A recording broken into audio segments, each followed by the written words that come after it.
Hello, नमस्कार। मैं यहाँ से कुछ बोलूँ और जहाँ आप सुन रहे हैं, वहाँ आपके ऊपर असर ना पड़े, तो फिर सोशल मीडिया में मेरे बोलने का फ़ायदा ही क्या? बुराई में रस लेना बुरी बात है, लेकिन अच्छाई जानकर दूसरों को ना बताना, उससे भी बुरी बात है। तो कुछ अच्छी चीज़ें दिमाग में चलती हैं, सोचता रहता हूँ कि वो आप लोग को बता दूँ। आज की कहानी ऐसी है कि जहाँ आप सुनेंगे, वहाँ पर भी आपके दिमाग पर ये चीज़ असर डाल देगी।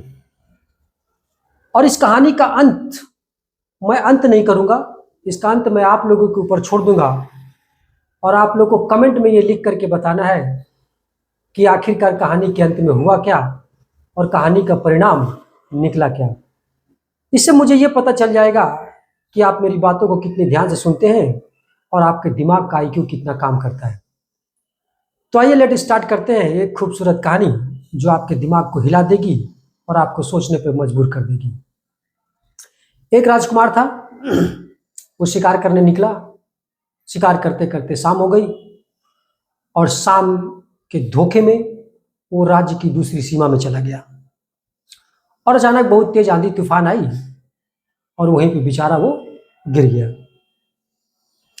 गिर गया तो दूसरे राज्य के सिपाही लोग आए और उसे उठाकर अपने राज्य में लेकर चले गए। वहां के राजा ने उस राजकुमार को पहचान लिया और उसने बताया कि अरे ये तो हमारे पड़ोसी देश के राजा का बेटा है, इसका सही से आदर के साथ सत्कार करो और जब ये स्वस्थ हो जाए तो इसे वापस भेज दो।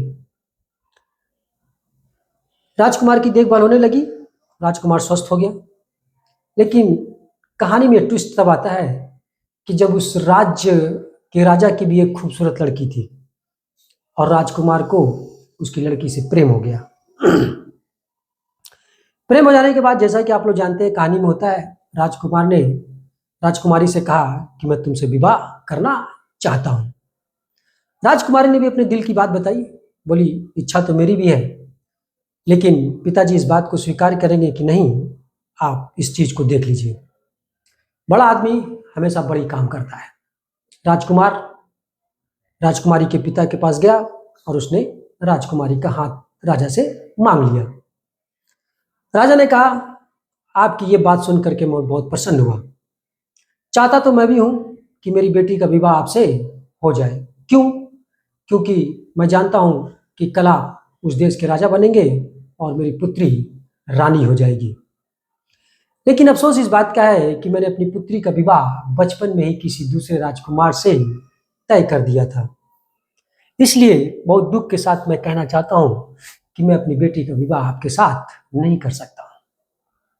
राजकुमार को बहुत दुख हुआ और उसने जाकर के ये बात राजकुमारी को बताई।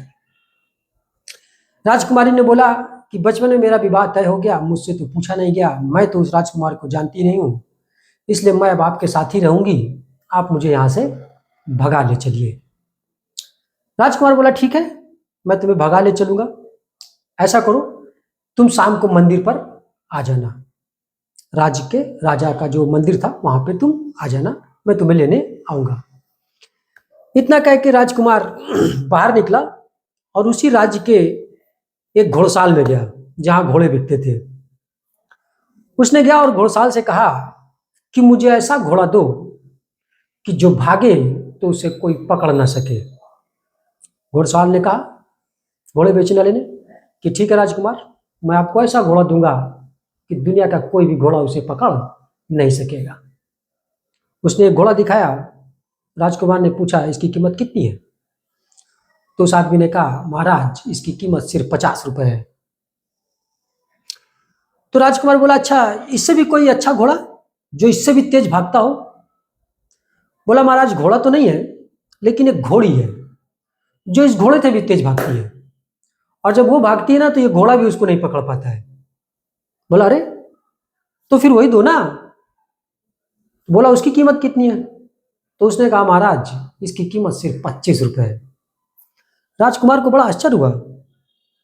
उसने पूछा ऐसा क्यों? ये तो घोड़े से भी तेज भागती है, तो फिर ये 25 रुपए की क्यों है? तो उस आदमी ने कहा महाराज इसकी एक प्रॉब्लम है कि ये कहीं भी पानी देखती है तो रुक जाती है। तो राजकुमार ने पूछा ऐसा क्यों? तो उसने बताया महाराज, ये बीमारी इसकी नानी में थी, नानी से इसकी माँ में आ गई और इसकी माँ से इसमें आ गई। राजकुमार ने कहा ठीक है। राजकुमार ने वो घोड़ी तो नहीं ली, लेकिन वो घोड़ा 50 रुपये में लिया और सीधे राजकुमारी को लेने नहीं गया और सीधे वो अपने घर चला गया।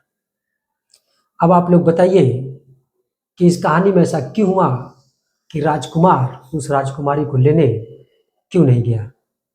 Thank you. सोचा आप लोगों को इस कहानी का अर्थ समझा दूं।